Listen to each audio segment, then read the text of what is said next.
नमस्कार मित्रांनो, आणि मी जो शनिवार वडा बनवत आहे ना, त्याच्यामध्ये बनवण्यासाठी आतमध्ये ठेवण्यासाठी एक वाडा बनवतो आहे। एक मोठा असा वाडा 4 फूट बाय 4 फूटचा असा मोठा वाडा बनवतो आहे। तर चला मग बघा कसा काय बनवतो आहे, मला दाखवतो मी।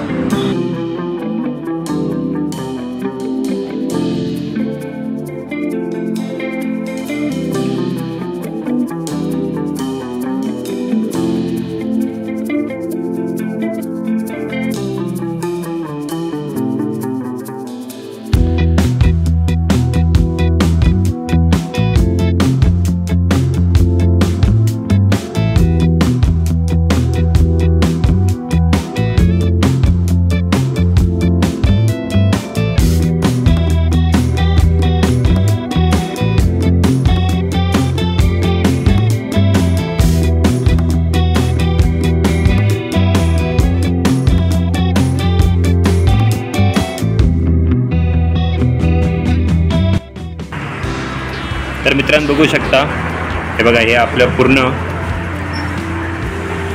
समोरील वॉल लावून झाली आहे। तशीच मागची ही वॉल आहे आणि त्याच्या एकदम मागची ही वॉल आहे।